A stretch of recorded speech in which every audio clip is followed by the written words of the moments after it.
और किसमें ताकत है कि वो इस धनुष को तोड़ सके? उठा भी तो नहीं। भूप सहस 10 एक ही वारा, लगे उठावन टरहि ना टारा। हिलाने से हिला भी नहीं है धनुआ। बड़ा कष्ट उठाया उठाने वालों ने। रावण की तो उंगली दब गई, रावण उठाने चला तो उंगली दब गई, ऐसा अन्य ग्रंथों में वर्णन है।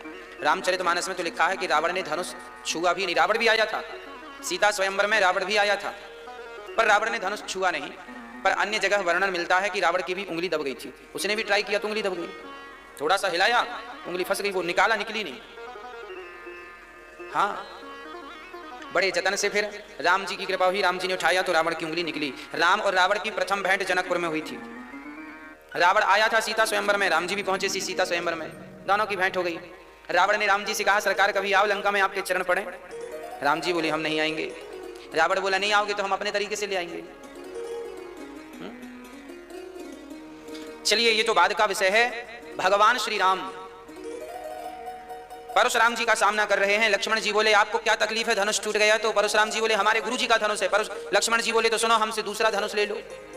ऐसे धनुष तो हम बहुत तोड़ते चले आ रहे हैं, क्षत्रिय बालक हैं।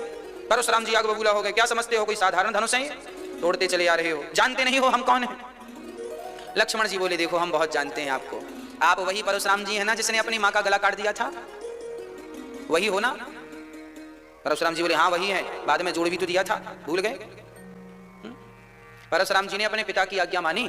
क्या हुआ था? परशुराम जी के पिता जमदग्नि थे ना, परशुराम जी के पिता श्री जमदग्नि जी की पत्नी जल में पानी भरने गई थी नदी। तो वहां पर कुछ अप्सराएं और गंधर्व उस नदी में क्रीड़ा कर रहे थे। तो परशुराम जी की मां जमदग्नि पत्नी, वो क्रीड़ा देखने में विलंब हो गया 5-10 मिनट का। तो जमदग्नि जी ने देखा कि मेरी पत्नी का मन किसी स्त्री पुरुष में लगा है। तब तक परशुराम जी आ गए फरसा लेकर। परशुराम जी ने कहा इनको थोड़ा हाँ बढ़ा दो। परशुराम जी ने कहा गुरुदेव, प्रभु जी, पिताश्री, चरणों में आपके पुत्र का प्रणाम स्वीकार कीजिए। जमदग्नि जी ने कहा बेटा परशुराम जाओ, यदि तुम्हारी मां किसी पुरुष की तरफ देख रही हो तो जाओ उसका सिर काट के ले आओ, यह पिता की आज्ञा। परशुराम जी गए तो सचमुच इनकी मां, वहां कुछ लोग स्नान कर रहे थे तो उनको देख रही थी। अच्छा, वो तो देख रही थी यूं, भाई आदमी तालाब में नदी में कोई नहाता है तो उछल कूद करता है, छलांग लगाता, कोई भी स्वाभाविक सी बात है, देखने लगता कैसे कूद रहे हैं ये लोग। परशुराम जी गए और अपनी मां का सिर काट दिया, अपने फरसे से सिर काट के ले आए। मां को उठा के ले भी आए, चरणों में रख दिया, बोले ये रही मां, ये रहा मां का सिर। परशुराम जी के पिता जमदग्नि बड़े प्रसन्न हुए, वाह ऐसा आज्ञाकारी पुत्र जो पिता की हर बात मानता हो। बेटा मैं बड़ा प्रसन्न हूं, बोलो तुम्हें क्या चाहिए? तो परशुराम जी ने कहा हमारी मां को जीवित कर दो, यही चाहते हैं।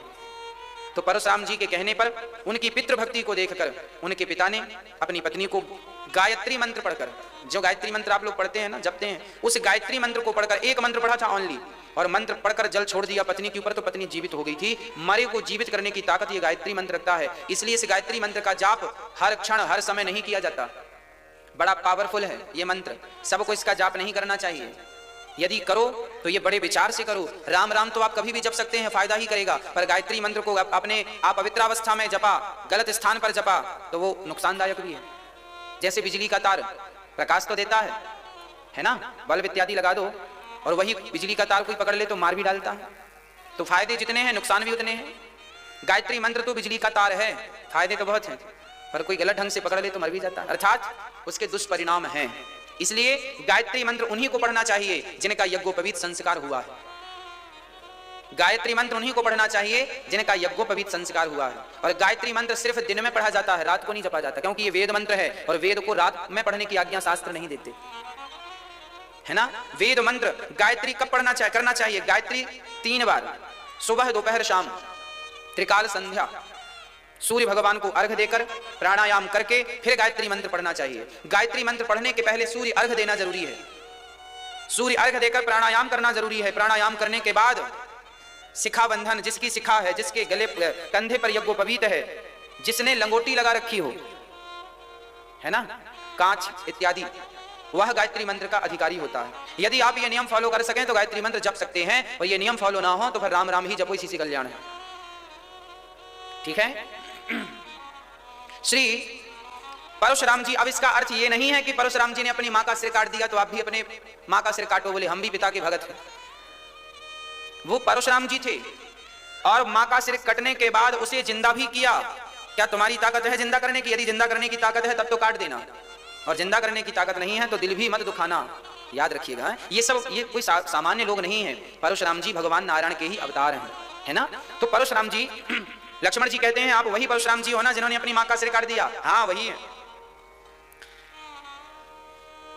लक्ष्मण जी बोले धनुष टूट गया तो आप दुखी क्यों हैं? बोले हमारे गुरु जी का है। तो लक्ष्मण जी बोले गुरु जी का है तो एक काम करो, जोड़ लो फिर से फेविक्विक लगा के जोड़ लो। परशुराम जी बोले कोई ऐसे जुड़ता है क्या? हमें जानते नहीं हो हम। परशुराम जी फरसा दिखाने लगे, अभी मार देंगे, हम मार देंगे। लक्ष्मण जी बोले हमें डराओ मत। परशुराम जी बोले तुम जानते नहीं हमने 21 बार क्षत्रियों से विहीन कर दी पृथ्वी। लक्ष्मण जी बोले हमारे जैसा कोई क्षत्रिय मिला नहीं होगा तुम्हें। एक कदम लक्ष्मण जी बढ़े तो एक कदम परशुराम जी बढ़े, वो फरसा दिखाएं तो ये अपना धनुष दिखाएं। बड़ी देर हो गई, अंत में राम जी हाथ जोड़कर चले गए, हे नाथ अपराध मेरा है, ये लक्ष्मण बालक है, इसका कोई अपराध नहीं है, धनुष मैंने तोड़ा है। परशुराम जी बोले आपने तोड़ा है? राम जी ने धीरे से कहा बाबा जी हमें पहचानो। परशुराम जी ने पहचान लिया, आप भगवान ही तो नहीं हैं। राम जी बोले ठीक पहचाने। तो परशुराम जी के पास एक धनुष था, उस धनुष पर डोरी चढ़ाकर परशुराम जी ने कहा मेरे धनुष पर डोरी कोई चढ़ाएगा तो मैं मान लूंगा कि आप साक्षात भगवान हैं, क्योंकि इस धरती पर भगवान के सिवा मेरे धनुष पर डोरी चढ़ाने वाला कोई, ये वही परशुराम जी हैं जिन्होंने पितामह भीष्म को ज्ञान दिया। भीष्म पितामह को धनुष पकड़ना किसने सिखाया? परशुराम जी ने। भीष्म पितामह द्वापर में हुए हैं और यह चर्चा है त्रेता की। राम जी को परशुराम जी त्रेता युग में मिले और यह महेंद्राचल पर्वत में आज भी तपस्या कर रहे हैं। गुरु द्रोणाचार्य के गुरु यह हैं, द्रोणाचार्य के गुरु परशुराम जी हैं, दानवीर कर्ण के गुरु परशुराम जी हैं, पितामह भीष्म के गुरु परशुराम जी हैं। तो आज परशुराम जी ने जब धनुष अपना देना चाहा तो रामचरितमानस में लिखा है कि धनुष देना चाहा, हाथ से अपने आप धनुष राम जी के हाथ में चला गया। मानो वो धनुष भी तड़प रहा था कि कब मैं राम के हाथों में जाऊं, और गए तो राम जी ने धनुष पर डोरी चढ़ा के दिखाई। परशुराम जी सिर झुका के खड़े हो गए, प्रभु आप तो भगवान हैं। प्रणाम करके परशुराम जी राम को प्रणाम। देखिए भगवान श्री राम वह परमात्मा है, कोई सामान्य व्यक्ति ना समझ ले। कई लोग ना हमसे, एक सज्जन ने हमसे कहा कि राम जी तो महापुरुष हैं, राम जी कोई भगवान थोड़ी हैं, ऐसा हमसे किसी ने कहा। हमने कहा भैया यदि राम जी महापुरुष हैं तो आप बताओ आज तक किसी महापुरुष के नाम के पत्थर पानी में तैरे हो तो एक महापुरुष का नाम बताओ? नहीं ना। आज तक किसी एक महापुरुष के चरणों के स्पर्श से किसी नारी का उद्धार, पत्थर की शिला का उद्धार हुआ हो तो बता दो। अरे भाई राम जी को, कृष्ण जी को आप महापुरुष ना कहो, ये तो साक्षात वही भगवान हैं जिनको ब्रह्मा जी भी हाथ जोड़ करके प्रणाम करते हैं। ब्रह्मा जी हों, शिव जी हों, स्तुति जिनकी करते हैं। तो फिर किसी ने कहा कि वो भगवान तो निराकार है, वो क्यों आएंगे? अरे भाई जैसे बहुत बड़ा राजा जो सबका सम्राट होता है, वह राजा जब अपने बच्चों के साथ खेलता है तो बच्चों के लिए घोड़ा बन के उन्हें अपनी पीठ में बिठा लेता है कि नहीं? हाँ या ना? भाई भारत के प्रधानमंत्री हों या राष्ट्रपति हों, उदाहरण के लिए समझिएगा आज भारत के राष्ट्रपति श्री रामनाथ कोविंद जी हैं। जब ये अपने घर जाते होंगे, हमारे लिए तो राष्ट्रपति हैं, हमारे लिए तो बड़े सम्माननीय व्यक्ति हैं, आपके लिए भी हैं, पर जब ये अपने घर जाते होंगे और इनका नाती इनकी गोद में आता होगा और कहता होगा कि हमें आपकी पीठ में बैठना है, तो राष्ट्रपति जी बैल बन जाते होंगे और नाती उनकी पीठ में बैठ के चलता होगा। हाँ या ना? तो हम सबके लिए तो माननीय वंदनीय राष्ट्रपति जी हैं, पर अपने नाती के लिए तो उनके दादा ही है ना। और दादा तो बैल भी बन जाए, घोड़ा भी बन जाए, चल अपने पीठ पे बिठा के तुझे 4 कदम घुमाऊं। क्यों घुमाऊं? उसकी खुशी के लिए। इससे क्या होता है? बच्चे की खुशी होती है। जैसे बच्चे की खुशी के लिए दादा घोड़ा बन जाता है, पिता घोड़ा बन जाता है, केवल बच्चों की खुशी के लिए, उसी प्रकार वह निर्गुण निराकार परमात्मा भक्तों की खुशी के लिए आज सगुण साकार बनकर के प्रकट हो गया है। 2 हाथ 2 पांव वाला बन के प्रकट हो गया है, आपके और मेरे जैसा बन के प्रकट हो गया है। अब वो दिखता तो मेरे और आपके जैसा है। अब कोई कहे कि ये कैसे राष्ट्रपति हैं बताओ, बैल बने हैं, ये कैसे राष्ट्रपति हैं बताओ, घोड़ा बने हैं। अरे भाई वो राष्ट्रपति ही हैं, बच्चों के प्यार के सामने घोड़ा बने हैं। उसी प्रकार वह निर्गुण निराकार परमात्मा ही भक्तों के प्यार के कारण सगुण साकार बनकर के लीला मात्र कर रहे हैं। ये तो लीला है। खग जाने खग ही की भाषा, सबके बस की बातें भी तो नहीं है ना, है ना। इसलिए श्री राम संदेह का नहीं, श्रद्धा का विषय है। इसे श्रद्धा से समझिए, समझने का प्रयास करिए। प्रिय भक्तों, जब दशरथ जी महाराज के यहां अब चले गए तो तैयारियां होने लगी, सिया जी ने माला पहनाया है, राम जी बड़े प्रसन्न भये।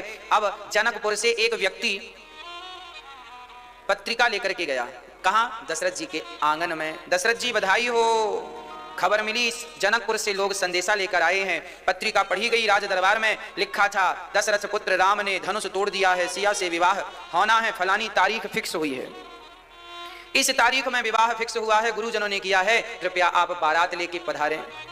अब तो राम जी की बारात चली, दशरथ जी ने सारा सामान इकट्ठा किया और गांव के बच्चों से लेके बूढ़े तक और बारात में चल पड़े, झूम झूम के बाजा बज रहे हैं, रथ पे रथ, सोने के रथ, चांदी के रथ, खूब रथ तैयार भये, नगर के लोग तैयार भये और बारात चली। अद्भुत बारात थी, है ना।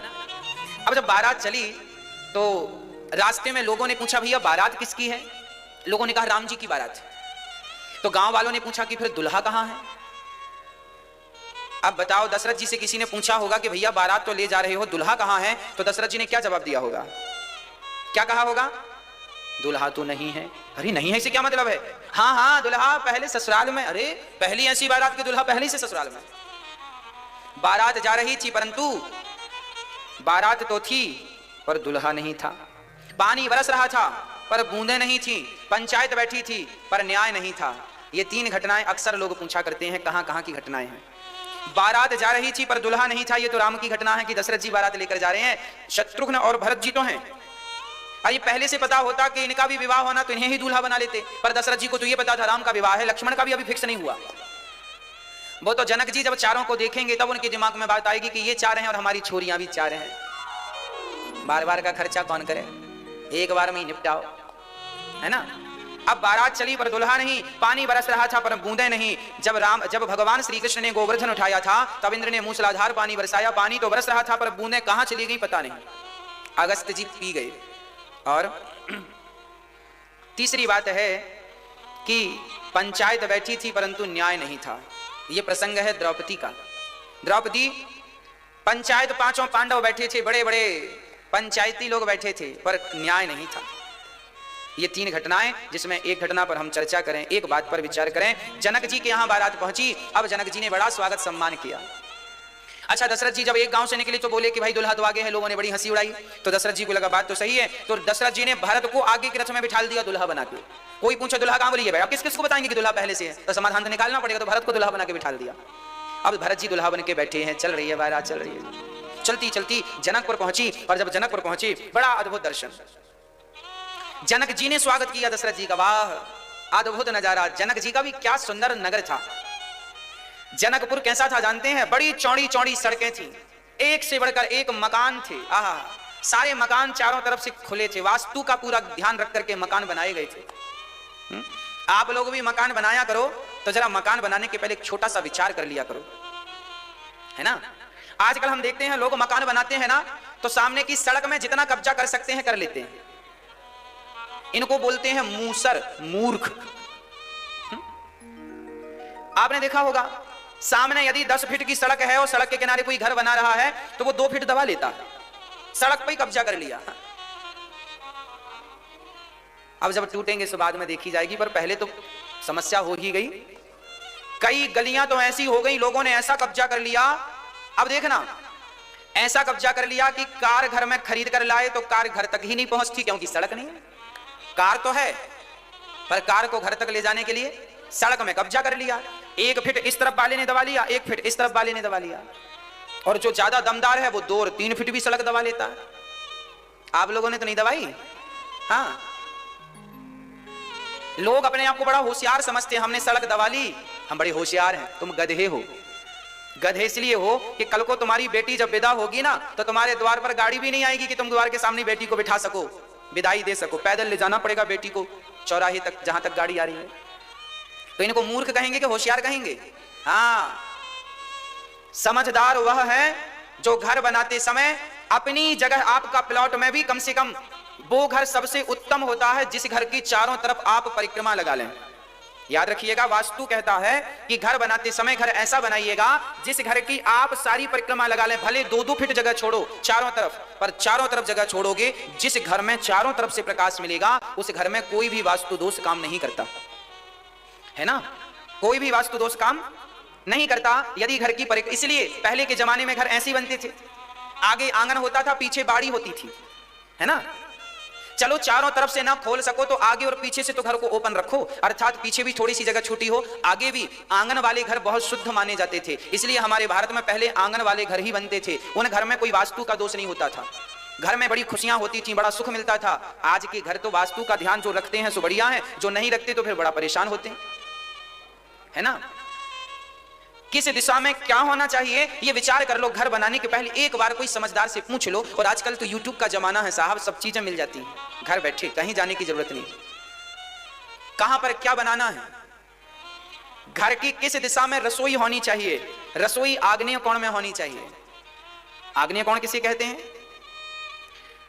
दक्षिण और पूरब का जो कोना है उसे आग्नेय कोण कहते हैं। दक्षिण दिशा और पूरब दिशा का जो कोना है उस दिशा में रसोई होनी चाहिए। पूजा कहां होनी चाहिए? ईशान कोण में। पूरब और उत्तर का जो कोना है उसमें रसोई होनी चाहिए, पूजा का काम होना ईशान कोण में। ईशान कोण किसे कहते हैं? पूरब और पूरब दिशा और उत्तर दिशा का जो अंग कोना है, पूरब और उत्तर की तरफ की जो जगह है आपके घर में, उसे बड़ी शुद्ध रखना चाहिए। वो जगह यदि शुद्ध है तो घर में शुद्धता बनी रहती है, घर में शांति बनी रहती है। उस दिशा में धोखे से भी लाइट बात मत बनवा लीजिएगा, नहीं तो जीवन रोते रोते गुजरेगा। पूरब और बोलो, पूर्व और उत्तर का जो कोना है वहां कदापि लाइट बात नहीं होनी चाहिए। कहां होनी चाहिए लाइट बात? दक्षिण और पश्चिम की तरफ, है ना। घर में जो आपका प्लॉट एरिया है, माना कि आपका 30 बाई 30 का प्लॉट एरिया है या 30 बाई 50 का प्लॉट एरिया है, तो 30 बाई 30 में जो पूरब और उत्तर की तरफ का कोना है उसमें तो आप शुद्धता रखो। वहां सीढ़ियां भी नहीं होनी चाहिए। अब जिनके घर में है कृपया तोड़ मत देना। हम तो आगे के लिए बता रहे हैं कि जब भी आप नया घर बनाओ, भगवान करे जल्दी से बनाओ, तो इन छोटे छोटे वास्तुओं का ध्यान रखोगे तो आपका जीवन सुखमय होगा। और घर में जो मध्य भाग है घर का, 30 बाई 30 के जो प्लॉट एरिया में जो केंद्र बिंदु बीच सेंटर है, उस बीच सेंटर को खाली ही रखना चाहिए। वो ब्रह्म स्थान माना जाता है ना, वो बीच का सेंटर खाली हो। वास्तु एक देवता का नाम है, वास्तु एक देवता का नाम है। तो आप ध्यान दें कि वास्तु देवता का पेट, पेट मतलब सेंटर, हमारे शरीर में सेंटर में पेट है कि नहीं? ऐसे आपके मकान में जो सेंटर पॉइंट है, प्लॉट एरिया का जो बीच है, वो ब्रह्म स्थान माना गया। उसे खाली रखिएगा, उसमें बैठ के आप भोजन इत्यादि कर सकते हैं।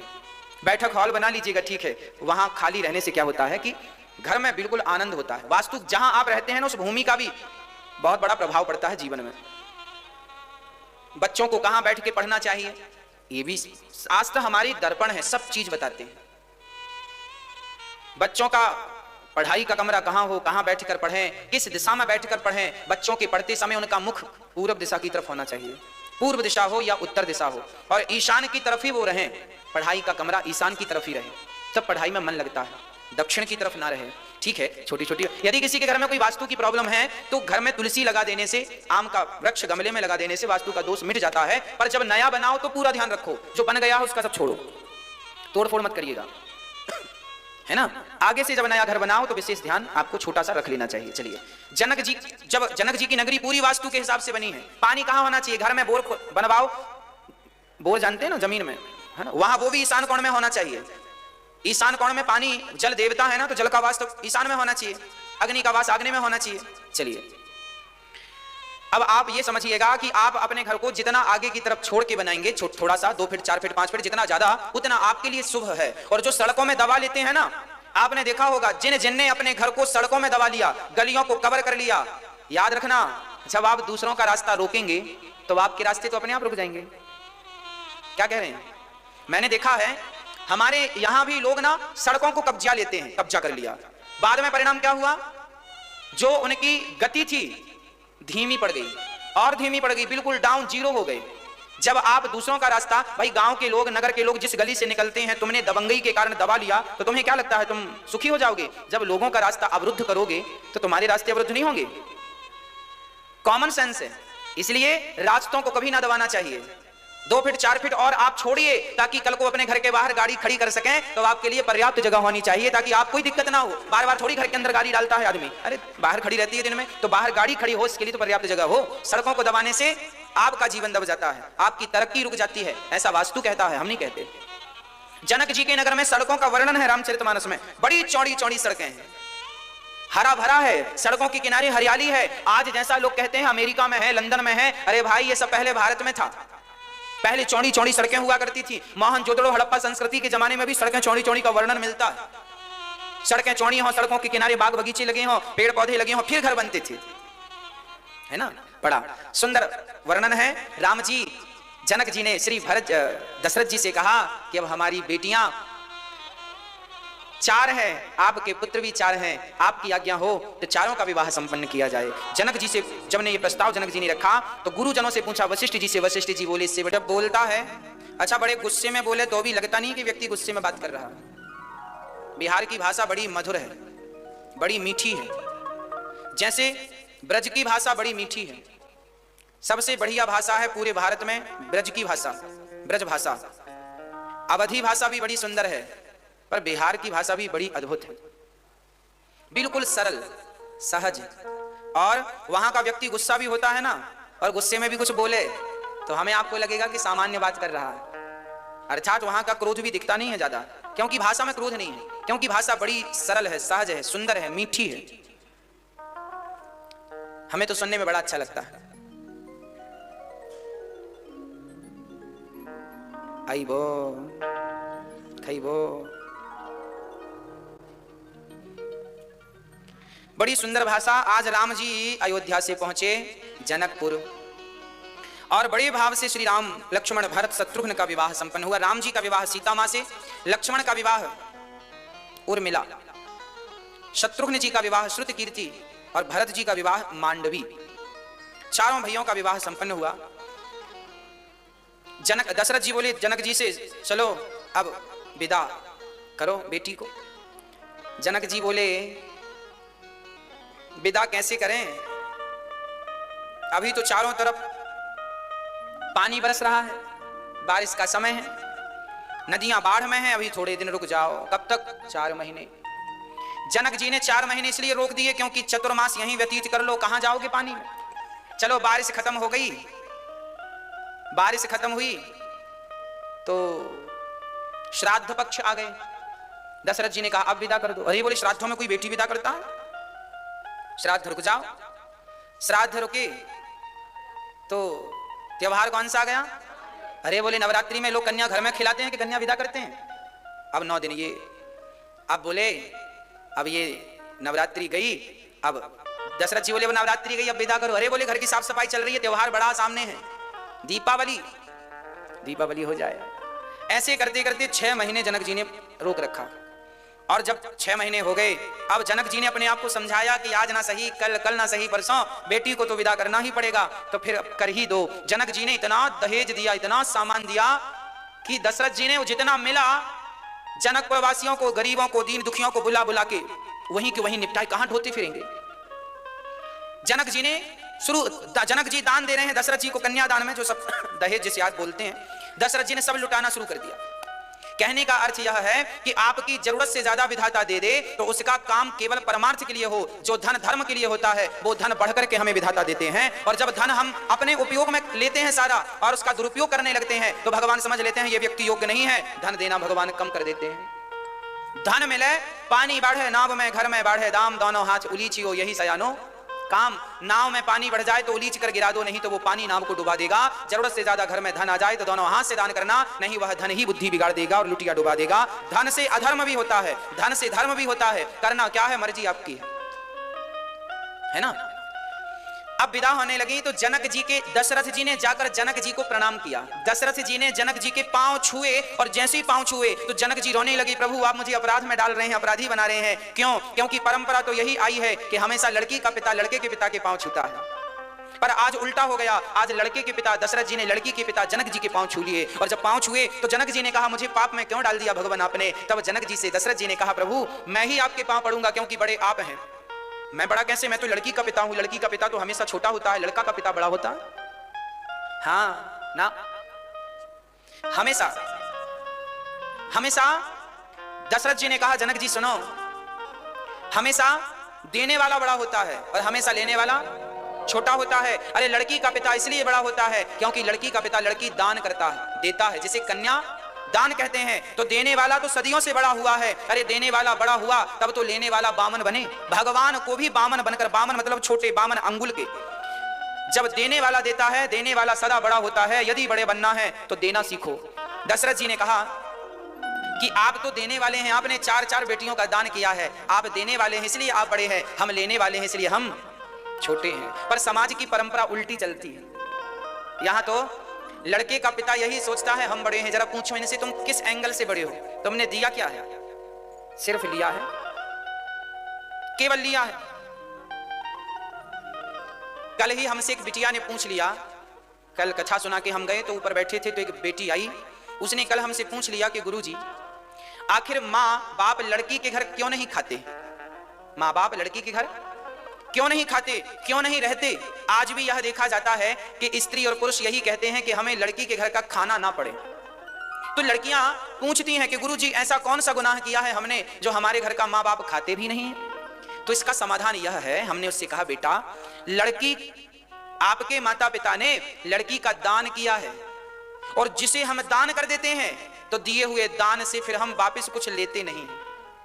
आपने हमें 5 रुपए दान कर दिया तो 5 रुपए दान करने के बाद आप ये थोड़ी कहेंगे कि आप 1 रुपए वापस कर दो। दान कर दिया सो दिया हुआ दान वापस नहीं लिया जाता। यदि लेता है कोई तो पाप का अधिकारी बनता है। इसलिए लड़की का दान कर दिया है और जब दान दे दिया, कन्या दान कर दिया, तो दिए हुए दान के फिर रोटी खाना शोभा नहीं देता है ना। इसलिए माँ बाप लड़की के घर नहीं खाते क्योंकि दान किया है। हाँ, पर मजबूरी है तो फिर कोई समस्या नहीं है। ऐसा बहुत बड़ा दोष नहीं है कि अब नहीं ही खाना चाहिए, हो सके तो ना खाओ, कोशिश करो।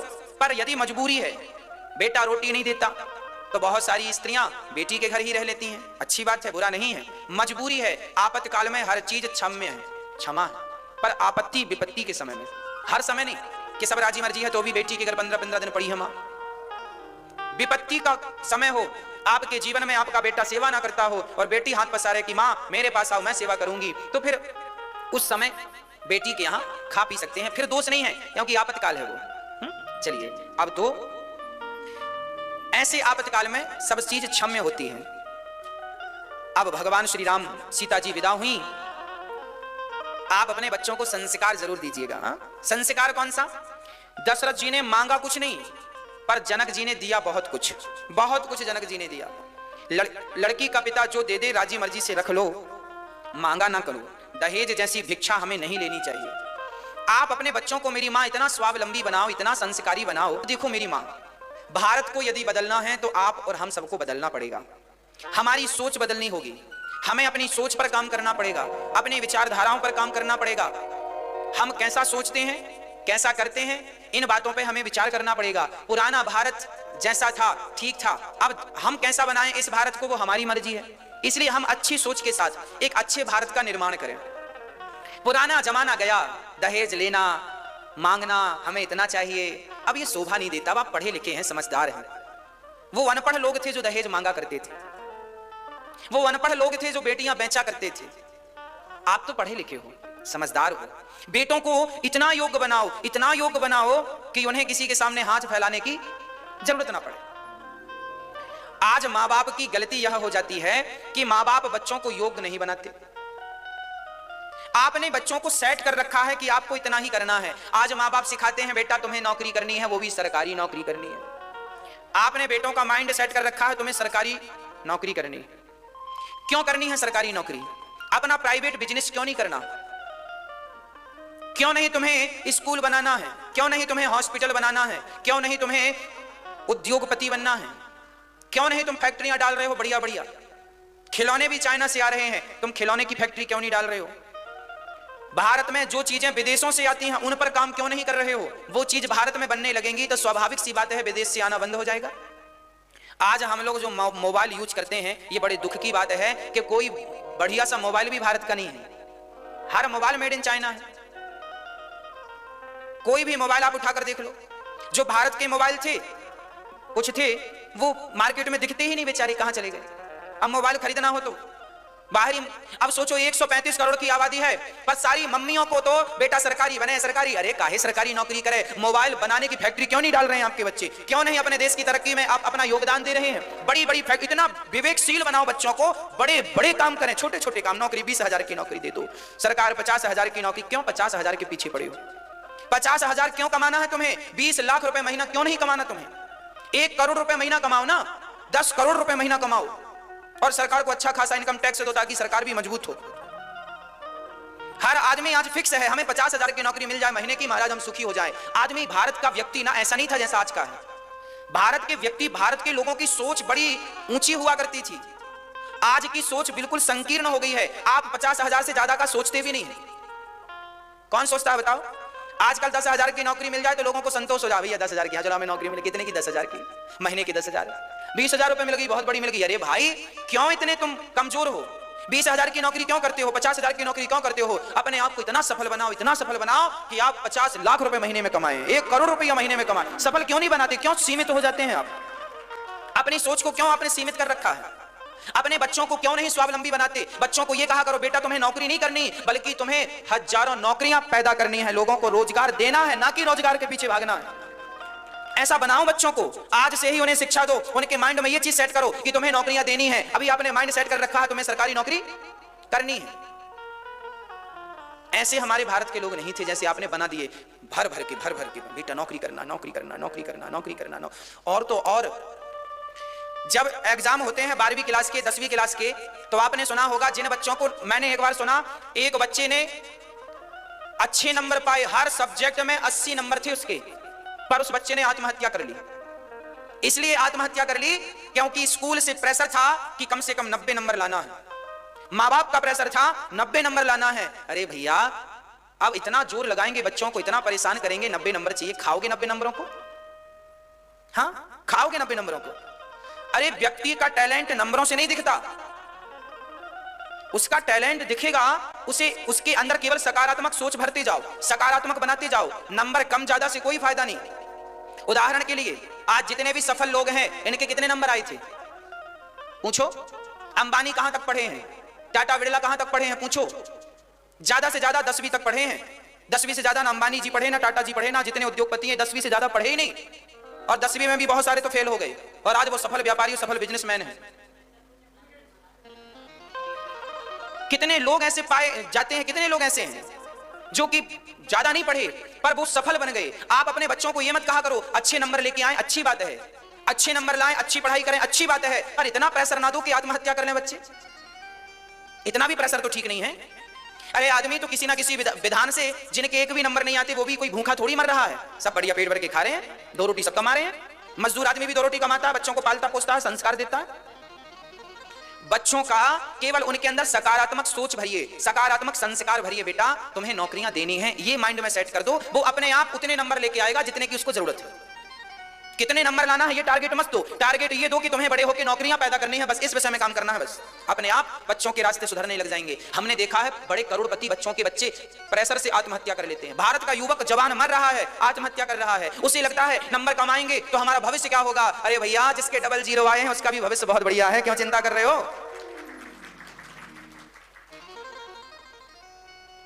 आप सफल व्यक्ति बनने के लिए बहुत ज्यादा परेशान होने की जरूरत नहीं है। आपकी नीयत अच्छी होगी और नीति अच्छी होगी तो सब अच्छा होगा, है ना?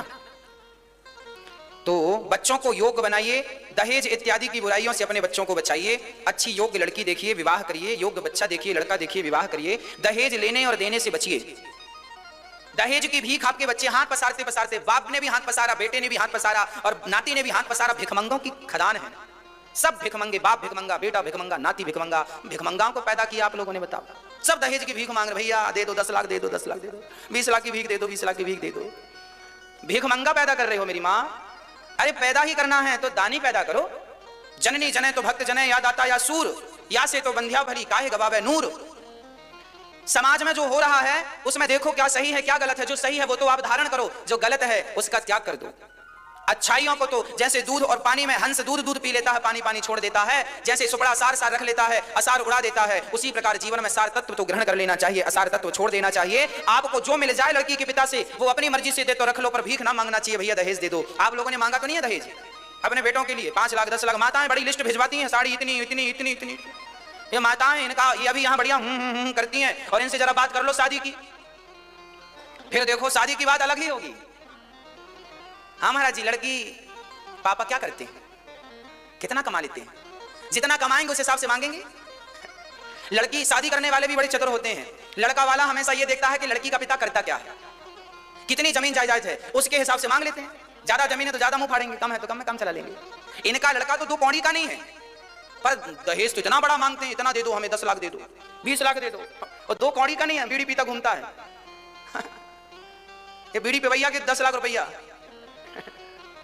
एक रत्ती का टैलेंट नहीं है, एक रत्ती का योग्यता नहीं है, एक रत्ती का संस्कार नहीं दिया माँ बाप ने, बस पैसा दे दो, वो बीड़ी पीता घूमता है गांव गांव में, और बीड़ी पीता भी है अपने पैसे की नहीं। भैया जरा पिलाना एक। उसकी औकात बीड़ी खरीदने की भी नहीं है, जिसके बाप ने 10 लाख रुपए की बोली लगाई है। और समाज में ऐसे बच्चे खूब बिक रहे हैं 10-10 लाख में। हाँ या ना? लड़की के पापा भी पागल हो रहे हैं। अरे योग्य लड़का देखो अपनी बेटी के लिए, योग्य बेटा योग्य वर देखना चाहिए, योग्य हो, शराब ना पीता हो, बुराइयों से बचा हो, संस्कारी हो, भगवान का चिंतन भी करता हो, संस्कार से जुड़ा हो, आध्यात्म से जुड़ा हो, ऐसे बच्चे देखना चाहिए। बेटी सुखी रहेगी, कल को तुम्हारी जब संतान होगी तो वो बड़ी सुंदर होगी, क्योंकि योग्य माता पिता होंगे तो संतान भी योग्य होगी, है ना भाई? शेरनी से शेर का ही बच्चा पैदा होगा और गधी से गधा ही पैदा होगा। अब गधी से तो शेर का बच्चा पैदा हुआ नहीं, है ना? तो शेरनी और शेर हो तो शेर का बच्चा पैदा हो, अब गधा गधी तो गधी पैदा हो रहे हैं। शेर ढूंढने वो विवेकानंद जैसे शेर कहां चले गए, झांसी की रानी जैसी शेरनी पैदा करने वाली मां कहां चली गई पता नहीं, वो नस्ल ही कहां चली गई पता नहीं। अब तो सब माँ बाप भी कहते बेटा पेट भर लो अपना, किसी तरीके से बस पेट भर लो। सब पेट भरने के लिए रो रहे हैं, सबको पेट ही भरना है। अरे पागल क्यों परेशान हो, पेट तो चिड़िया भी भर लेती है, केवल तुम पेट भरने के लिए थोड़ी इस धरती पर पैदा हुए हो। अपना कल्याण भी करना है, योग्यता के साथ साथ अपना कल्याण भी करना है, अपने देश के बारे में भी सोचना है, कुछ अच्छा कर दिखाना है बस। जनक जी अब विदा करते हैं, और सीता जी जब अयोध्या पहुंची तो वहीं से गोस्वामी तुलसीदास जी ने बाल कांड पूरा करके अयोध्या कांड प्रारंभ कर दिया, है ना? बाल कांड पूरा हुआ। सिय रघुवर विवाहु जी सपै में गा वहीं सुनहि, तिन कहूं सदा उछाहूं मंगलायतन राम जसु। जो भी रामचरित में राम विवाह का श्रवण और सुनेंगे और सुनाएंगे उनका कल्याण होगा। गुरु जी के ध्यान से अयोध्या कांड प्रारंभ होता है। श्री गुरु चरण सरोज रज, यहाँ इस दोहे से प्रारंभ हुआ। निज मन मुकुर सुधारि, वर्णौ रघुवर बिमल जसो, जोदायको फलचारि। ऐसे गुरु को प्रणाम करते हैं जो गुरु चारों फलों को देने वाले हैं, धर्म अर्थ काम मोक्ष देने वाले, ऐसे गुरु को प्रणाम करते हैं। अब यहाँ पहली चौपाई, अयोध्या कांड की पहली चौपाई का जो नित्य पाठ करता है उसके घर में कभी भी किसी प्रकार का कलह क्लेश, पति पत्नी में झगड़ा नहीं होता। क्या लिखा है जरा सुनिएगा। जब ते राम ब्याह घर आए, जब ते राम ब्याह घर आए, निधि नव मंगल मोर बधाए, निधि नव मंगल मोर बधाए। हाँ, एक दिन दशरथ जी अपने बाल सुलझा रहे थे, तभी उन्होंने देखा कि दशरथ जी के एक बाल, कान के पास के कुछ बाल सफेद हो गए। दशरथ जी को लगा कि बाल सफेद हो गए मतलब बुढ़ापा आ गया। अच्छा, आप लोगों का बुढ़ापा आया कि नहीं? नहीं आया? आ गया। श्रवण समीप भय सित केसा, मनहु जरठ पनु अस उपदेशा। मानो ये बाल उपदेश कर रहे हैं कि देखो, अच्छा आपका हैप्पी बर्थडे टू यू और आपके बालों का हैप्पी बर्थडे टू यू एक ही दिन होता है ना। जब आपका जन्म हुआ तो बाल भी संग थे, पर जब पैदा हुए थे तब खोपड़ी में बाल काले थे, अब कैसे हैं? सफेद। मानो बाल कह रहे हैं कि तुम्हारा और हमारा हैप्पी बर्थडे टू यू एक ही दिन आता है, पर तुम और हम में अंतर इतना ही है कि हम काले थे अब गोरे हो गए। अब तुम भी अपने काले कारनामे बंद करो और गोरे तुम भी हो जाओ। बाल कह रहे हैं अब काले काम बंद करो और भगवान में मन लगाओ, भगवान में ध्यान लगाओ पूरा। अब तो बड़े ध्यान से सुनिएगा, ये जीवन भगवान के भजन के लिए दशरथ जी को लगा बेटा बड़ा हो गया है, राम को राजा बनाए और हम बाबा जी बने, अब जाएं भगवान का भजन करें घर सब छोड़ के। अच्छा, दशरथ जी को तो ये विचार आ भी गया, आजकल लोगों को ये विचार आता भी, बूढ़े होके वो वहीं रहे आएंगे पर मन से घर निकलता नहीं है।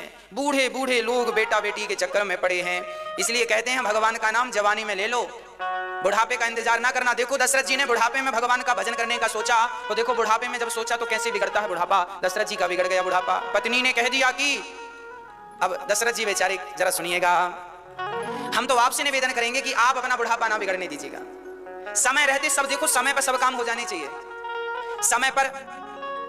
समय पर सब कर लो, समय पर पैसे कमाना चाहिए, समय पर दान पुण्य करना चाहिए, समय पर शादी विवाह करना चाहिए, समय से बच्चे होने चाहिए, समय से बच्चों का विवाह करके समय से मन भगवान में लगा लो, यही समय की सार्थकता है ना। जो समय भजन का है 50 साल के बाद उम्र इशारा करती है, 51 जाओ वन, 52 जाओ वन। उम्र खुद कहने लगी वन की तरफ जाओ, पर निकलते नहीं आदमी वन की तरफ, है ना मेरी माँ। इसलिए भगवान का चिंतन बुढ़ापे से नहीं, लड़कपन और जवानी से भगवान का भजन करो। कहने का तात्पर्य यह हुआ कि दशरथ जी ने देखे बाल पक गए, तो दशरथ जी ने विचार किया कि अब हमें बेटे को राजा बना करके घर परिवार से मन को हटा लेना चाहिए। देखिए दशरथ जी के भी ये विचार थे, अब पूरे हो पाए ना हो पाए वो अलग विषय, पर विचार तो थे। तो दशरथ जी तुरंत गुरुजी के पास गए, गुरुजी राम को राजा बनाना चाहता हूं, क्या करूं। तब गुरुजी ने कहा, बैगी विलंब ना करिए नृप, साजिए सबोई समाज, सुदिन सुमंगल तबहि जब राम हो जुबराज। राम को जब राजा बना दोगे तब का समय बढ़िया है।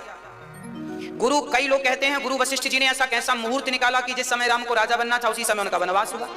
अरे गुरु वशिष्ठ जी ने कोई मुहूर्त नहीं निकाला था, गुरु वशिष्ठ जी ने तो कहा था जब राम को राजा बना दोगे तब का मुहूर्त अपने आप अच्छा हो जाएगा। सुदिन सुमंगल तबहि जब राम होहि जुबराज, जब राम जी राजा बनेंगे तब का मुहूर्त बढ़िया। भक्तों, भगवान श्री राम को राजा बनाने की तैयारियां चालू हो गई। अब तो दशरथ जी तैयारियां करने लगे, घर घर में बात होने लगी कि राम जी अब राजा बनेंगे, हमारा राजा राम होगा, हमारे राजा राम होंगे, हमारे राजा राम होंगे। चारों तरफ डिंडोरा पीट दिया गया, ढोल नगाड़े बजने लगे, और जब ढोल नगाड़े बजे तो इंद्र घबराए। इंद्र ने कहा कि यदि राम जी राजा बन गए तो फिर हमारा काम कौन करेगा, रावण को कौन मारेगा। तब देवता गए ब्रह्मा जी के पास, ब्रह्मा जी कृपा करो। तो ब्रह्मा जी ने सरस्वती जी से कहा जाओ किसी को ठीक करो। तो ब्रह्मा जी ने मंथरा को पकड़ लिया, और मंथरा की बुद्धि ऐसी हो गई, आगे लिखा है रामचरितमानस में, गोस्वामी जी लिख रहे हैं, अयोध्या में राम जी भी रहते हैं, कौशल्या भी रहती हैं, भरत भी रहते हैं, और मंथरा भी रहती है ना। मंथरा कौन है, कुसमाज, कुमति, सुमति कुमति सबके उर रही, नाच पुराण निगम अस कहीं। सुमति और कुमति सबके घर रहती हैं, है ना। अच्छाई और बुराई सबके घर रहती है, किसी के घर अच्छाई ज्यादा होती है तो किसी के घर बुराई ज्यादा होती है। ऐसा नहीं है कि किसी के घर में बुराइयां ना हो, बुराइयां होती हैं, पर किसी किसी के घर में अच्छाई ज्यादा होती है, सो अच्छाई ज्यादा होने से बुराइयां दिखती नहीं है, और किसी के घर बुराइयां ज्यादा होने से अच्छाइयां दिखती नहीं। जिसकी अधिकता होती है दिखता वही है। राम के घर में अच्छाई तो है, राम है, भरत है, सब हैं, पर मंथरा जैसी बुराई भी थी। अच्छा, मंथरा जो है ये कैकई के नगर से आई है दहेज में। मैं पहले ही कह चुका हूं, दहेज की कोई भी वस्तु काम की नहीं होती। आप जरूर मरते हैं दहेज दहेज दहेज। दहेज का साला कौन, शकुनी, है ना। इतिहास जरा उलट कर देखिएगा, दहेज में मिले थे गांधारी के भाई, किसको, धृतराष्ट्र को। धृतराष्ट्र को साले साहब दहेज में मिले थे कि हमारी शकुनी के पिता ने कहा कि हमारी बिटिया तो अंधी है, पट्टी बांध ली, अब कौन उसका सहारा बनेगा, तो भाई को ले जाओ। तो शकुनी ने कसम खा ली थी। अच्छा, पितामह भीष्म ने जबरदस्ती विवाह करवाया था कि मेरे भाई, मेरे धृतराष्ट्र से विवाह करो भाई से, गांधारी का, नहीं तो मैं दंड दूंगा। अब पितामह बलवान थे, इनसे लड़ेगा कौन। फिर गांधारी ने तो मर्जी मर्जी शादी कर ली, पट्टी बांध के, पति अंधा है सो मैं भी अंधी रहूंगी। उन्होंने पट्टी इसलिए बांध ली ताकि लोग ये ना कहें कि अंधे की पत्नी है। अब तो ये हो गया कि ये भी अंधी है। तो फिर शकुनी को बड़ा बुरा लगा, मेरी आंख वाली बहन ने पट्टी बांधकर जीवन गुजारा है, इनके लिए तुम्हारा सर्वनाश ना करा दिया तो मेरा नाम शकुनी नहीं। वो सर्वनाश कराने के लिए ही आया था दहेज में। आप लोग दहेज दहेज के लिए मरते हो, दहेज का कोई सामान ठीक नहीं होता। ये साले साहब भी ठीक नहीं है दहेज के। और सुनो, यहां मंथरा दहेज में ही आई थी। ये मंथरा कौन है? कैकई नरेश, कैकई के पिता। कैकई के पिता के घर में मंथरा के पति काम करते थे, कोई मंत्री पद पर थे, पर इन्होंने गलत करना शुरू कर दिया। गलत अर्थात भ्रष्टाचार, गलत किया होगा। तो कैकई के पिता कैकई नरेश ने मंथरा के पति को मृत्यु दंड दे दिया। अब मंथरा तो तिलमिला गई, मेरे पति को मार डाला, मेरा सुहाग उजाड़ दिया। तब मंथरा ने कसम खाई कि कैकई नरेश, आपने मेरे सुहाग को उजाड़ा है, तुम्हारी भी एक ही बेटी है कैकई, इसके सुहाग को मैं ना उजाड़ दिया और इसके घर में आग ना लगा दी तो मेरा नाम मंथरा नहीं। ये मंथरा भी दहेज में आई थी दशरथ जी के साथ, कैकई के साथ दशरथ जी के विवाह में कैकई आई तो मंथरा भी आई। नाम मंथरा मंदमती, ये मंदमती है। चेरी कैकई केरी, आजस पिटारी ताही करी, गई गिरामती फेरी। नाम मंथरा। जब मंथरा ने देखा कि नगर में बड़ा हल्ला है, बड़ा शोर है, पूछा क्यों भैया क्या हो रहा है? किसी ने कहा राम राजा बने हैं, तुझे नहीं पता? मंथरा को तो आग लग गई, राम राजा। जब काहू के सुने बड़ाई, श्वास ले जनजूड़ी आई। कुछ दुष्ट लोग ऐसे होते हैं जो दूसरों की प्रशंसा सुन करके जल जाते हैं, है ना? ऐसे लोग समाज में होते हैं, और समाज में छोड़ो, अयोध्या में भी ऐसे लोग हैं। अच्छा, मंथरा को मौका कब मिला? जब भरत जी नहीं थी। भरत जी ननिहाल गए। भरत जी हैं सत्संगी। भरत जी कौन है? जब सत्संग चला गया ननिहाल तो फिर कुमति को मिल गया मौका। कुमति, ये मंथरा है कुमति, और भरत है सत्संगी। जब सत्संग आप छोड़ देते हैं तो अपने आप आपकी बुद्धि कुबुद्धि हो जाती है। जब तक सत्संग करेंगे तो अच्छे अच्छे विचार आएंगे, और सत्संग छोड़ देंगे तो विचार भी बुरे हो जाएंगे, गंदे हो जाएंगे। अर्थ क्या हुआ? जब आप सत्संग का त्याग करते हैं या छोड़ते हैं, अपने आप, अरे सूर्य अस्त होते ही अंधकार कहीं से लाना नहीं पड़ता, अपने आप अंधकार छा जाता है। सत्संग का अभाव हुआ कि अपने आप कुसंग अपने आप पांव पसारने लग जाता है। सत्संग और कुसंग दो ही तो हैं। सत्संग जाएगा तो कुसंग आएगा, और सत्संग आएगा तो कुसंग चला जाएगा। अब आपको कुसंग चाहिए कि सत्संग चाहिए, मर्जी आपकी है ना? इसलिए मन सत्संग में लगे, कुसंग से मन हटे। मंथरा ने देखा कि नगर सज रहा है, बड़ा कष्ट हुआ उसे, हृदय जल गया। तो धीरे धीरे लाठी टेकती हुई गई कैकई के पास। कहां जाएगी? कैकई के पास गई। उस समय कैकई मां विश्राम कर रही थी, दिन में खा पी कर लेटी थी, आंख लग गई, है ना? आप लोग सोते हैं कि नहीं दिन में? ना सोया करिए। कैकई सो रही हैं तो मंथरा क्या बोलती? हाँ, कुछ दिन और सो लो, आगे से तो दिन में सोने को मिलेगा नहीं। कैकई बोली, मंथरा तेरा दिमाग खराब हो गया, क्या बोल रही है? आगे से सोने को नहीं मिलेगा? क्यों नहीं मिलेगा सोने को? अब कैसे सोओगी? देखो, ये जो मंथरा जैसे लोग होते हैं ना, बड़ी चतुराई से बात करते हैं। आज भी मंथरा जैसे लोग समाज में पाए जाते हैं, जो अच्छे खासे घर में भी आग लगा दे, इन्हें मंथरा कहते हैं। ये चलती फिरती माचिस की डिबिया है। चलती फिरती माचिस की एक तीली इनकी पर्याप्त है जलाने को, और ये तो भरी है हजारों तीलियों से। बच के रहियो मेरी माँ। अच्छा, आप लोग तो नहीं लगाते किसी के घर में आग? आग ना लगाया करो, बाग लगाया करो, बाग बगीचा। आग तो जलाती है और बगीचा तो आनंददायक है। सब बगीचे में बैठना चाहते हैं। जीवन में वाणी ऐसी हो, व्यवहार ऐसा हो कि आपके व्यवहार से, आपकी वाणी से सामने वाले के घर में बाग लग जाए, अर्थात उसे शांति का अनुभव हो। आपके संस्कार से, आपकी संगति से किसी के बसे बसाए घर को मंथरा की तरफ उजाड़ ना देना। मंथरा बोली, हाँ हाँ सो, आगे से सोने को नहीं मिलेगा। कैकई बोली, क्यों नहीं मिलेगा? तुम्हें पता नहीं है क्या? नहीं नहीं, हमें कुछ नहीं पता। अरे बातें मत बनाओ, सब पता है तुम्हें। कैकई बोली, क्या पूछ रही हो, क्या बता रही हो? कुछ तो बताओ, हमें कुछ नहीं पता। मंथरा बोली, सुनो, अब राम राजा बनने वाले हैं। आपको सूचना मिली? अच्छा, दशरथ जी ने सबको सूचना दे दी थी, कैकेयी को सूचना नहीं दी थी।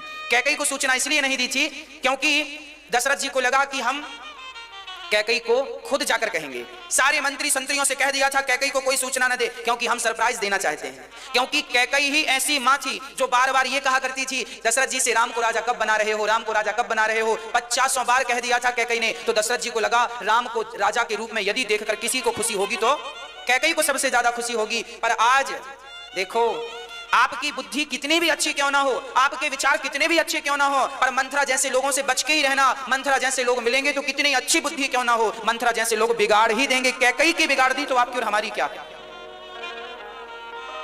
कैकेयी जैसी मां बिगड़ गई। को ना कुसंगत पाए नसाही। अरे कुसंग पाकर भला इस सृष्टि में नाश किसका नहीं हुआ, ये तो बता दो। जिन जिनका नाश हुआ है केवल कुसंग पाकर ही तो हुआ है। इसलिए आप अपने घर के वातावरण को, अपने बच्चों के वातावरण को कुसंग से, जो माँ बाप अपने बच्चों को कुसंग से बचाने में सफल रहे वो माँ बाप जंग जीत गए, और जो माँ बाप अपने बच्चों को कुसंग से ना बचा सके वो जंग हार गए। आज समाज में सबसे बड़ी चुनौती है कि बच्चों को कुसंग से बचाना है। हर जगह कुसंग है, घर के बाहर कुसंग है, और तो ठीक है अब तो घर पर ही कुसंग है। सबसे बड़ा कुसंग का साधन है मोबाइल। आजकल मोबाइल सबसे बड़ा कुसंगी है। आजकल किसी की जरूरत नहीं है, एक मोबाइल दे दो बच्चों को, अपने आप नाश हो जाएगा। किसी का भी नाश कराना हो, सत्यानाश कराना हो, मोबाइल पकड़ा दो, सत्यानाश हो जाएगा। आप अपने बच्चों का नाश कराना चाहते हैं तो मोबाइल देते रहो उनको, क्योंकि मोबाइल में हर चीज है आजकल, अच्छी से अच्छी और बुरी से बुरी। इसलिए जो माँ बाप अपने बच्चों को आज के युग में 21वीं सदी 2021 में जो माँ बाप अपने बच्चों को मोबाइल से बचा लेंगे वही माँ बाप जंग जीत पाएंगे, नहीं तो जंग हार जाओगे। मोबाइल आजकल किसी की जरूरत नहीं है। पहले लोगों को डर लगता था हमारा बेटा कहीं शराबी की संगत ना कर ले, कहीं जुआड़ी की संगत ना कर ले। आजकल इनसे डरने की जरूरत नहीं है, इनसे तो डरो, पर सबसे बड़ा तो मोबाइल है। एक मैया ने हमें अपनी बात सुनाई। उन्होंने कहा गुरुजी, अयोध्या में कथा थी, तब वो मैया आई, जम्मू कश्मीर क्षेत्र की थी। उन्होंने हमसे कहा महाराज जी हमारा बेटा, एक ही बेटा था और हमारी शादी के बहुत सालों बाद पैदा हुआ, तो बड़ा लाड़ प्यार का था। तो हम मांगा मोबाइल, तो हमने मोबाइल दिला दिया। पिता ने मना किया मत दिलाओ मोबाइल, पर बेटे को जिद किया तो मोबाइल दिला दिया। थोड़ा बड़ा हुआ तो और अच्छा बड़ा मोबाइल दिला दिया। अब वो इतना मोबाइल में घुसा कि सारी पढ़ाई लिखाई छोड़कर दिन भर मोबाइल चलाता, दिन भर मोबाइल। और माँ मोबाइल एक दिन छीन के मोबाइल को फेंक दिया। तो जिस माँ ने मोबाइल दिलाया था, अभी उसकी उम्र केवल 16 साल की थी, और माँ ने मोबाइल छीना तो उस बच्चे ने माँ के गाल में एक थप्पड़ जमाया जोर का, मेरा मोबाइल छीन लिया तूने। बेटे ने अपनी माँ के गाल में एक थप्पड़ जमाया। वो माँ रोई और दोस्त किसको दिया? अपना माथा पीटने लगी, विधाता मैंने क्यों मोबाइल दिलाया था, मैंने मोबाइल से ना दिलाया होता तो आज ये दिन देखने ना पड़ते। इसलिए बच्चों को कुसंग से बचा लीजिएगा, है ना। कुसंग, हम भी मोबाइल का उपयोग करते हैं पर उतना ही जितनी जरूरत है, जितना उपयोग करना चाहिए उतना करते हैं। हमें तो फुर्सत ही नहीं है मोबाइल चलाने की, बात करने की। आप अपने आप को, अपने बच्चों को इतना बिजी कर दो उनकी योग्यता, उनको योग्य बनाने में कि उन्हें इन चीजों का समय ही ना मिले। आदमी तब बिगड़ जाता है, व्यक्ति तब बिगड़ जाता है जब उसके पास समय होता है बिगड़ने का। हमें तो बिगड़ने का भी समय नहीं। किसकी संगत में जाएंगे, है ना। भगवान में, अच्छे कामों में अपने आप को बिजी कर दो बस। खाली दिमाग शैतान का ही होता है, खाली रहेगा तो वो उल्टा सीधा ही करेगा या सोचेगा। कैकेयी कहती हैं तू क्या कहना चाहती है? तब मंथरा ने स्पष्ट किया कि राम राजा बनेंगे तो उनकी मां कौशल्या महारानी बनेंगी, और फिर वो महारानी कौशल्या तुमसे अपने पांव दबाएंगी, पोंछा लगवाएंगी, झाड़ू लगवाएंगी, तुम्हारे भरत से काम करवाएंगी। अब तो पूरी सौतनों की कथा सुना डाली मंथरा। सुनो, कद्रू विनीता को सुनो। कश्यप की पत्नी कद्रू और विनीता एक सर्प की मां थी, एक गरुण की मां थी। एक दिन एक ने कहा कि सूर्य भगवान का घोड़ा व्हाइट है, सफेद है। तो सर्पों की मां ने कहा सफेद नहीं है, काला है। चलो शर्त लग गई, बोले जो शर्त जीतेगा वो हारने वाले को दासी बनाएगा, ठीक है। तो सर्पों की मां ने सांपों से कहा जाओ सूर्य भगवान के घोड़े में तुम लिपट जाओ तो काला हो जाएगा। तो सांप काले काले गए और सब लिपट गए तो काला हो गया। विनीता हार गई, कद्रू शर्त जीत गई। अब कद्रू शर्त जीत गई, देख लो घोड़े काले हैं, तुमने कहा था सफेद है, अब मेरी दासी बनो। तो कद्रू विनीता से अपने कपड़े साफ करवाती, आते जाते गाल पे 2 थप्पड़ जमाती। दोनों सौत थी ना, एक ही पति की पत्नियां थी कश्यप की। बड़ा अत्याचार किया, बिल्कुल खाने पीने को कुछ देती नहीं है, दुबली। एक दिन गरुण जी आए और गरुण जी ने कहा माँ तुम बड़ी दुबली पतली हो गई। तब पूरा दुख सुनाया, बेटा तेरी इस माँ ने मेरे साथ गलत किया, वो झूठा ही सांपों को लपेट के शर्त जीत गई और मुझे दासी बना लिया बलपूर्वक। गरुण जी बोले अभी मैं पछाड़ मारता हूं इन्हें। गरुण जी गए और सारे सांपों को खाने लगे। कद्रू से सर्प बोले माँ माँ मेरा भाई सबको खाया जाएगा।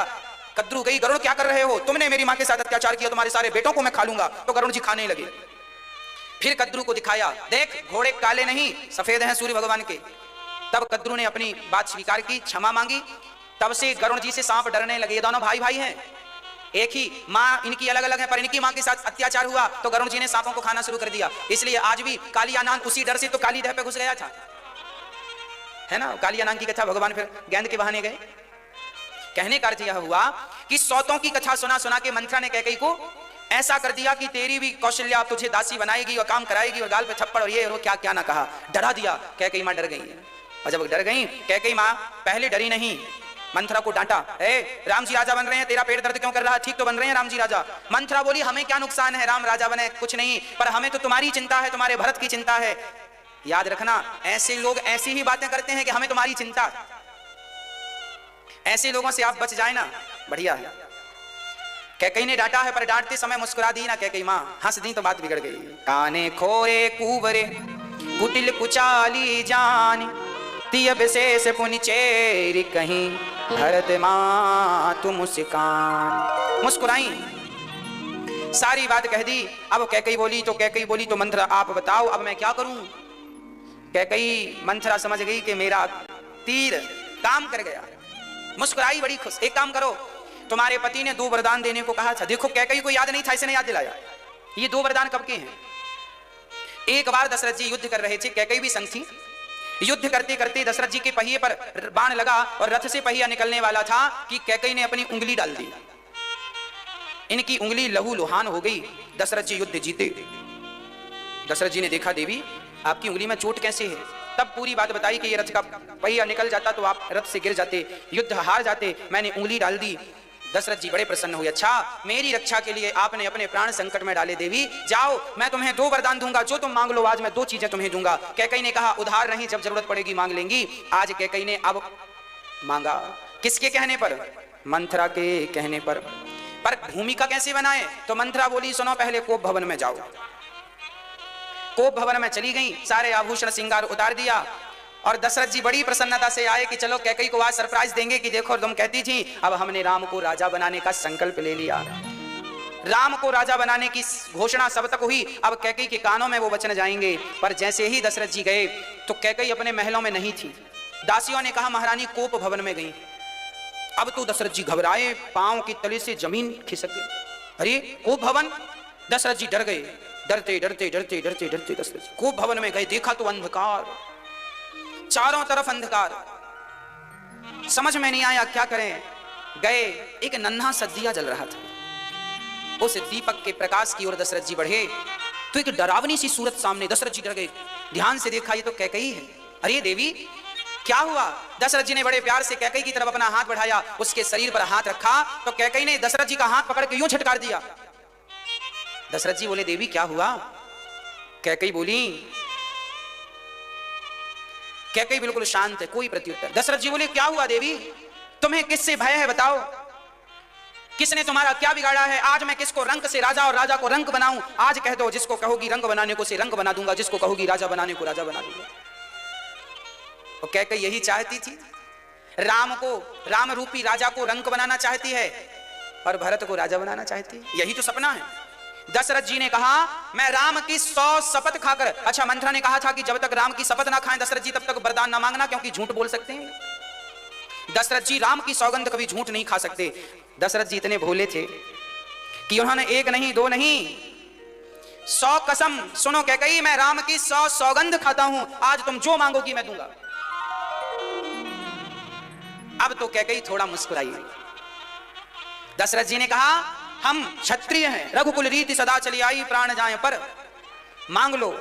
कैकेयी बोली दोगे, हाँ हाँ 2 वरदान आपको याद हैं, हाँ हाँ याद हैं। अब तो कैकेयी मुस्कुराई, दशरथ जी भी मुस्कुराई। दशरथ जी को लगा बात बन गई। चलो कैकेयी ने अपने आभूषण पहनने शुरू कर दिए, श्रृंगार कर लिया और श्रृंगार करके बैठ गई। हाँ हाँ कैकई बताओ, कल राम को राजा बनाएंगे, तुम कहा करती थी ना कि राम को राजा बनाओ। जैसे ही राम को राजा बनाने की बात कही दशरथ जी ने, तो मानो गोस्वामी जी लिख रहे हैं जैसे फोड़ा हो जाए और फोड़ा पक जाए और पके हुए फोड़ा को कोई छू दे तो कितना दर्द होता। हाँ उसी प्रकार जब राम राजा बनेंगे ये बात कही तो कैकई इतने, उनका हृदय इतना जला मानो बीछी ने डंक मार दिया, पूरा शरीर जल गया कैकई का राम को राजा सुनने की खबर। अब तो कैकई ने वरदान मांगा। ठीक है आप कहते हैं तो हम आपसे 2 वरदान मांगते हैं, क्या मांगती हो मांगो। तो कैकई ने पहले वो वरदान मांगा, पहले राम का वनवास नहीं मांगा कैकई ने, क्योंकि 2 ही तो बाण थे, तीसरा तो ऑप्शन था नहीं। कैकई बड़ी चतुर है। अच्छा कैकई अपने घर में आग क्यों लगा रही है, क्योंकि कैकई को लोभ आ गया, मैं महारानी बनूंगी। ये राजगद्दियों की लालच और लोभ कोई आज से थोड़ी है, सदियों से चली आई है। जब जब जीवन में लोभ जागा है मेरी माँ, तब तब विनाश हुआ है। मैंने कल बताया था कि परसों कि पाप का बाप लोभ है। पहले भारत का राज्य तिलक मांगा कैकई ने, क्या कहा, सुनहु प्राण प्रिय। देखो कैकई के शब्द, कैकई दशरथ जी से कह रही है सुनहु प्राण प्रिय। अब क्या कह रही है, जब व्यक्ति कुछ मांगता है ना बड़ी मीठी बातें करता है। कैकई कह रही है सुनहु प्राण प्रिय। दशरथ जी को अभी हाथ नहीं रखने देती थी शरीर में, ऐसे झटकारती थी, और अब कह रही है सुनहु प्राण प्रिय, प्राणों के प्रिय बोल रही है। देखो जरा, झूठ बोलने की भी हद आदमी पार कर देता है। सुनहु प्राण प्रिय भावत जी का, मेरे जी को जो भाया वो मैंने मांगा, तो मांगो क्या मांगती हो। सुनहु प्राण प्रिय भावत जी का, देहु एक बर भरत ही टीका। पहला वरदान दो कि मेरे भरत को आप इस राज्य गद्दी का राजा बनाओगे। दशरथ जी बोले बस इतनी सी बात, अरे मेरे लिए तो राम और भरत कोई अलग अलग नहीं है, बस इतनी सी बात, चलो मैंने राजा बनाया। अच्छा दशरथ जी के अंदर भरत को लेके कोई सपने में भी कपट नहीं था, कपट तो इनके अंदर था, कोई कपट नहीं था।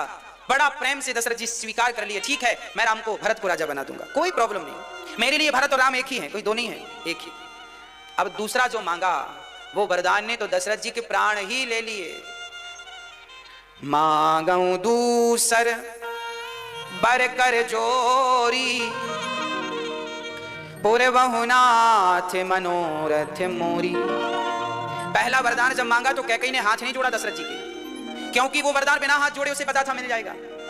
पर ये जो दूसरा वाला ये कठिन था, इसलिए कैकई ने मांगा हूं दूसरा बर कर जोरी। अब देखो हाथ जोड़ लिया, कठिन है ना। और इसने मंथरा ने कपट में इन्हें पीएचडी करा दी रात भर में, कैसे कैसे करना है सारे विधान बता दिए। गलत गुरु मिल जाए, मंथरा जैसे गुरु मिल जाए तो कैकई जैसों की बुद्धि कैसे बिगड़ती है सुनो।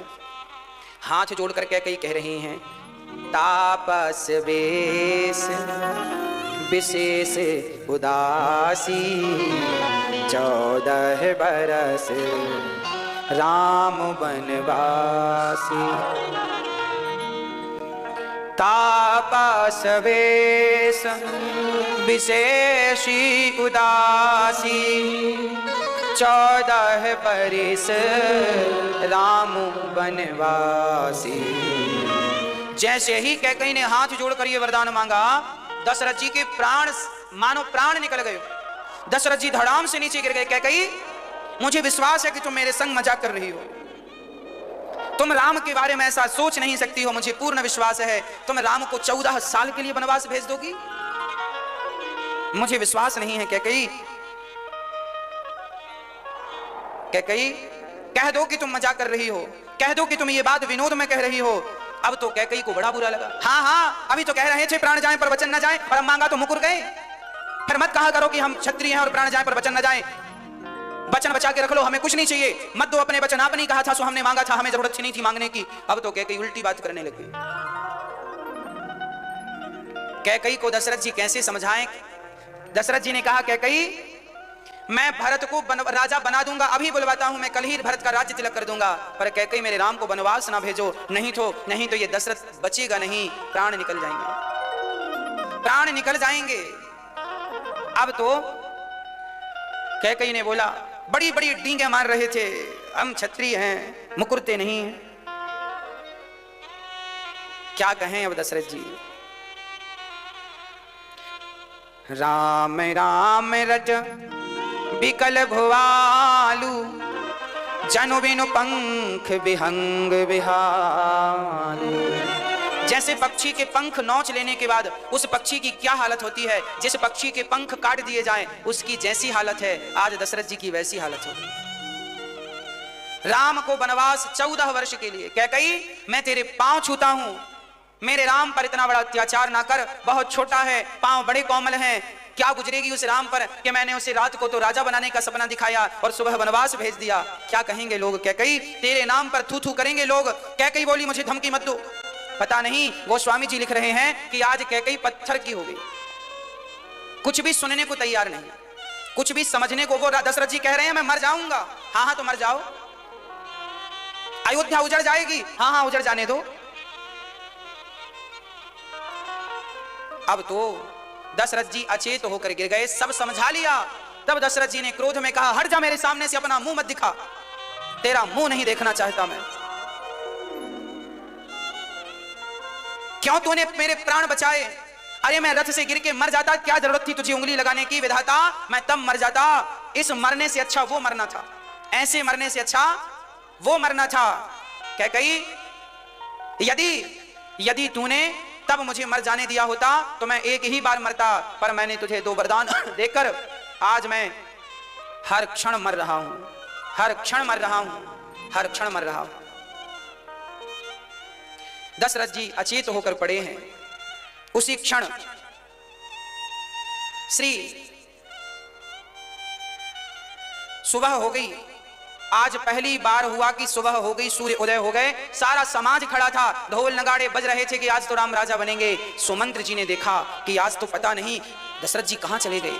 जाकर देखा तो कैकई की दासियों ने कहा कोप भवन में है। दशरथ जी का हाल जब देखा सुमंत्र जी ने, आहा, सुमंत्र जी तो मानो उन प्राण उनके भी निकल गए। दशरथ जी का मुंह सूखा था, अचेत जमीन पर यूं पड़े थे। आज सम्राट दशरथ, आज राम के पिता यूं जमीन में पड़े हैं और कैकई वहां बैठी हैं सिंगार करके। पति यहां मर रहा है और वो अपने सिंगार में लगी हैं। सुमंत्र जी समझ गए कि जरूर कैकई ने कोई कुचाल की है, गोद में सिर रखा। क्या हुआ? बस दशरथ जी एक ही बात कहते हैं, मेरा राम राम राम राम, राम को बुला दो। सुमंत्र जी दौड़े दौड़े गए और राम को निवेदन किया। उस समय राम जी का दूध दही इत्यादि जो राजा बनता है, पंचामृत से स्नान, सब लोग स्नान करा रहे थे। तभी भगवान श्री राम एक कपड़ा कमर में लपेटकर एक कपड़े के ऊपर कंधे पर डालकर यूं ही, क्योंकि वो स्नान की मुद्रा में थे, उसी क्षण राम जी, पिता की आज्ञा हुई कि पिता ने बुलाया है, तुरंत चल पड़े। दशरथ जी महाराज जी जब राम जी गए तो राम ने देखा पिता बिकल पड़े थे, राम जप रहे थे। तुरंत राम जी ने उठाकर पिता को गोद में ले लिया। क्या हुआ पिताश्री, आपकी ये हालत कैसे हुई, क्या हुआ? राम जी कुछ कह ना, दशरथ जी कुछ कह ना पाए। आज दशरथ जी ये कैसे कह दें कि बेटा तुम वनवास चले जाओ। याद रखना, दशरथ जी ने एक बार नहीं कहा कि वनवास चले जाओ। कैकई आ गई, बेटा राम तेरे पिता कुछ नहीं बताएंगे, मेरे से सुन। हाँ हाँ माँ आप बताओ क्या हुआ। तेरे पिता ने आज के बहुत वर्ष पहले मुझे 2 वरदान दिए थे कि जब मांगोगी दूंगा। हाँ हाँ माँ, तो पिता ने दिए कि नहीं? हाँ हाँ दिए, पर अब उसे निभा नहीं रहे हैं। माँ आपने क्या मांगा? बेटा पहला वरदान मांगा मैंने, भरत को राजा, आप भरत को राजा बनाओ। राम जी प्रसन्न हो गए, वाह मेरा भाई राजा बनेगा, वाह पिताश्री ये तो बड़ी खुशी की बात है, इसमें इतना रोने की क्या जरूरत है। भरत तो हमारा बड़ा लाडला भाई है, आपका प्यारा बेटा है, पर वो राजा बनेगा तो हमें अच्छा लगेगा, हम कहेंगे कि हम भरत जैसे राजा के भाई हैं। दशरथ जी शांत रहे। कैकई ने कहा सुनो राम, मैंने दूसरा वरदान भी मांगा है। क्या मां? बेटा तुम्हें 14 साल के लिए वनवास जाना पड़ेगा। तापस वेश विशेष उदासी 14 वर्ष राम वनवासी। अब तो राम जी सुनकर बड़े प्रसन्न हो गए। वाह पिताश्री, इतनी सी बात, आप इतनी सी बात को लेकर इतने व्याकुल, इतने परेशान, इतने धीर वीर गंभीर राजा दशरथ आज यूं अचेत होकर जमीन पर लेटे हैं, इतनी सी बात के लिए। दशरथ जी टुकुर टुकुर देख तो रहे हैं पर कुछ बोलने की सामर्थ्यता नहीं है। राम बोले पिताजी, आपका ये पुत्र क्या आपकी इतनी सी बात नहीं मानता? क्या आपको अपने राम पर इतना विश्वास नहीं था जो आपने अपनी यो हालत कर रखी है? आप बैठिए पिताश्री, आप आशीर्वाद दीजिए, मैं जा रहा हूं, आपके वचन का पालन करूंगा। आपके याद रखिए पिताश्री, मेरे प्राण निकल जाएंगे तो भी मैं आपके वचन को मिथ्या नहीं होने दूंगा। प्राण जाए पर वचन न जाए, धन्य है वो रघुकुल रीति, जहां प्राण चले जाएं पर वचन न जाए। राम जी ने इसका निर्वहन किया। दशरथ जी कुछ बोल नहीं रहे हैं, तो क्या दशरथ जी के बिना बोले राम जी वनवास चले गए? हाँ, पुत्र 3 प्रकार के होते हैं। एक पुत्र वो होता है जो पिता के कहने के बिना उनका काम कर दे, एक पुत्र वो होता है जो कहने पर काम करे, और एक पुत्र वो होता है जो कहने पर भी जो पुत्र पिता के कहने के पहले ही उनका काम कर दे वो उत्तम पुत्र है। जो पुत्र पिता की आज्ञा पर, पिता के कहने पर काम करे वो मध्यम पुत्र है, और जो पिता के कहने पर भी उनकी आज्ञा का पालन ना करे वो अधम पुत्र है। 3 प्रकार के पुत्र माने गए, उत्तम, मध्यम, अधम। राम जी कौन से पुत्र हैं? उत्तम। क्यों उत्तम है? क्योंकि उन्होंने पिता के कहने के पहले ही उनकी आज्ञा का पालन कर लिया। कैकेयी माँ ने कहा तो दशरथ जी को कहने की जरूरत नहीं पड़ी, और राम जी पिता को सांत्वना दे रहे हैं। देखो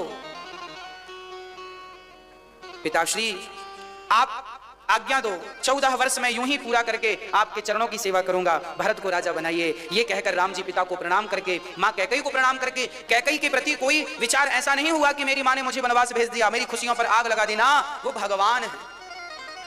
कुछ लोग कहते हैं आप राम को भगवान क्यों मानते हैं? अरे भाई, ऐसी विषम परिस्थिति में जिसके होंठों पे मुस्कान बनी रहे उसे आप भगवान नहीं कहेंगे तो क्या कहेंगे? किसी बेटे को घर से निकाल दिया जाए, देखो जरा उस बेटे का मुंह। पर राम जी के बारे में लिखा है, राम जी प्रसन्न चित्त से बाहर आए, छत्रधर ने छत्र लगाया, राम जी बोले अब इसकी कोई जरूरत नहीं है, आगे चले।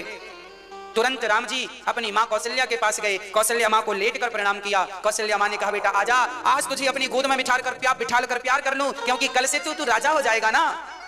राम जी बोले मां मैं कल से राजा नहीं होऊंगा, मैं राजा हो गया। अरे तेरा राज तिलक हो गया? हाँ माँ, राज तिलक हो गया मेरा। कहाँ हो गया? बोले अभी पिता ने राजा बनाया मुझे। कहाँ का राजा बनाया? बोले राम जी पिता दीन मुहि कानन राजू, मुझे पिताश्री ने जंगल का राजा बना दिया। अयोध्या छोटी थी ना माँ, देखो राम जी समझा रहे हैं माँ को, अयोध्या छोटी सी है तो छोटी जगह का राजा पिता ने भैया भरत को बना दिया। मैं बड़ा था ना तो मुझे पिता ने बड़ी जगह का राजा बनाया, जंगल बड़ा होता है। पिता दीन मोहि कानन राजू, मुझे पिता ने जंगल का राजा बना दिया। अब तो कौशल्या मां सुन करके रोने लगी। कौशल्या ने कहा बेटा ये बता, तुझे वनवास भेजा किसने? किसने कही तुझे वनवास जाने की बात? क्या पिता का अधिकार है कि वो तुझे वनवास भेज दे? मैं तेरी मां हूं, मेरी आज्ञा के बिना कोई निर्णय दशरथ जी नहीं लेंगे, मैं उनकी पत्नी हूं और तेरी मां हूं। कौशल्या बोली मैं अभी जाती हूं। राम जी बोले ना मां आप मत जाओ। कौशल्या बोली तो ये बात किसने कही कि तुझे वनवास जाना है? क्या पिता ने कही? यदि पिता ने कही है तो उनकी बात मत मानना, क्योंकि उनका अधिकार नहीं है कि वो तुझे वनवास भेज दे। मैं तेरी मां हूं, मेरा भी अधिकार है कि मैं तुझे रोक लूं। हाँ, यदि किसी मां ने तुझसे कह दिया हो कि वनवास चले जाओ तो कौशल्या मां ने कहा फिर मैं तुझे नहीं रोकूंगी। राम जी मुस्कुराए, मां मुझे पिता ने नहीं बोला, मुझे तो मां ने बोला है। कौन माने? कैकेयी माने।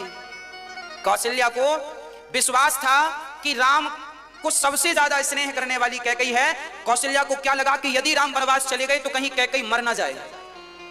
पर जब ये सुना मां ने कि वनवास तो कैकेयी ने भेजा है, तब फिर कौशल्या मां ने कहा बेटा जब तेरी मां ने तुझे बोल दिया तो असली मां तो कौशल्या तो भरत की मां है।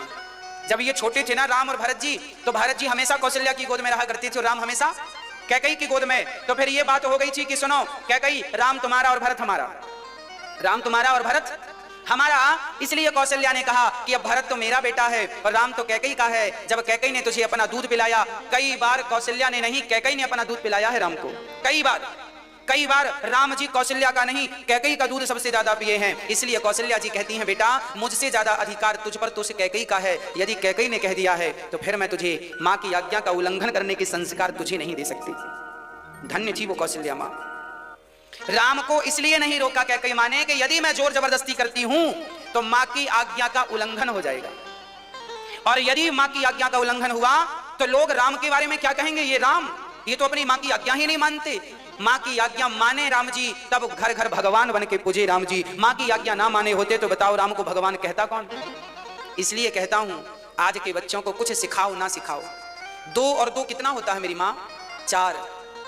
यदि आपके बच्चे 2 और 2 4 सीख गए, 10 और 10 20 सीख गए, PhD की पढ़ाई कर ली, CA हो गए और बड़ी ऊंची पोस्ट पर चले गए, पर वो अपनी मां की आज्ञा का पालन करना नहीं सीखे, तो बताओ क्या सीखा? क्या सीखा? सब कुछ सिखाया है आपने, केवल अपनी सेवा करना, माँ बाप का आदर सम्मान करना नहीं सिखाया। रामचरितमानस गरज गरज के कहती है मां की सेवा किया करो। कल हमारे पास एक मैया जी आई छत्तीसगढ़ से।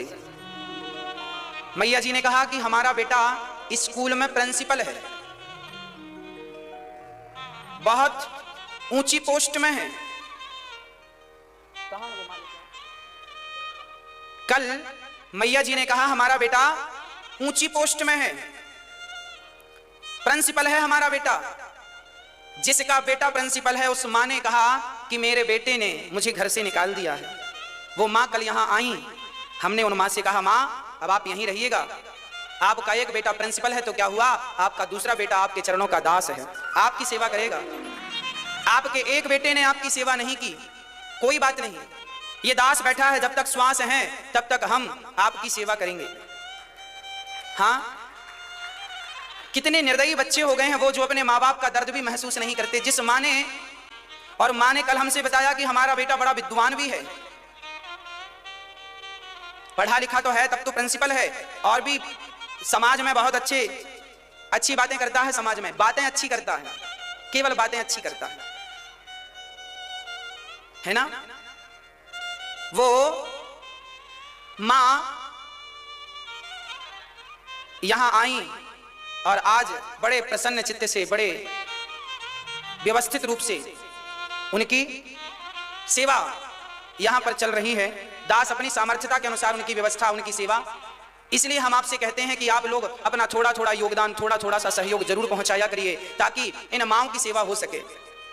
इन माँओं की सेवा में आप अपना योगदान देकर इन माँओं का दुख दूर करेंगे। कितनी माँ यहाँ रहती हैं, सारी माँ यहाँ प्रसन्न चित्त से रहती हैं, आप सभी को आशीर्वाद देती हैं कि आप लोग इन माँओं की सेवा में अपने ये हाथ आगे बढ़ाते हैं। आप इतना सा ही सहयोग करते हैं ना, तो आप कितने से सहयोग में इन माँओं को बहुत सुकून मिलता है, बहुत शांति मिलती है। मुझे बड़ा दुख हुआ कल कि बताओ, एक ना समझ बच्चा यदि अपनी माँ को घर से निकाले तो बात समझ में आती है, पर जिसका बेटा इतना पढ़ा हो, अब विचार करो कि जिस बेटे ने माँ को घर से निकाल दिया, वो प्रिंसिपल बच्चा जिन बच्चों को पढ़ाता होगा, उन बच्चों को क्या संस्कार देगा? खुद संस्कारहीन है तो वो क्या संस्कार देगा? इसलिए हम आपसे कहते हैं कि सरकार जिन्हें टीचर बनाए, पढ़ाई पर रखे, उनका बैकग्राउंड भी चेक करे कि वो अपने घर में कैसे रहते हैं, वो अपने बच्चों के साथ कैसे प्रेम से रहते हैं, और उनके अपने माँ बाप की वो कैसे सेवा करते हैं। जब माँ बाप की वो सेवा करेंगे तो स्वाभाविक है कि सेवा करने का ही संस्कार वो देंगे। जब स्वयं संस्कारी नहीं होंगे तो क्या संस्कार देंगे वो? इसलिए प्रार्थना है मेरी, अपनी माँ की सेवा करो। भगवान राम ने अपनी माँ की सेवा करके, माँ की आज्ञा का वचन पालकर वो भगवान बन गए। मैया का आप लोग दर्शन कीजिए, और आप इनके पुत्र को, भगवान से हम प्रार्थना करते हैं कि विधाता इनके बेटे को सद्बुद्धि दीजिए। ये मैया जी हैं,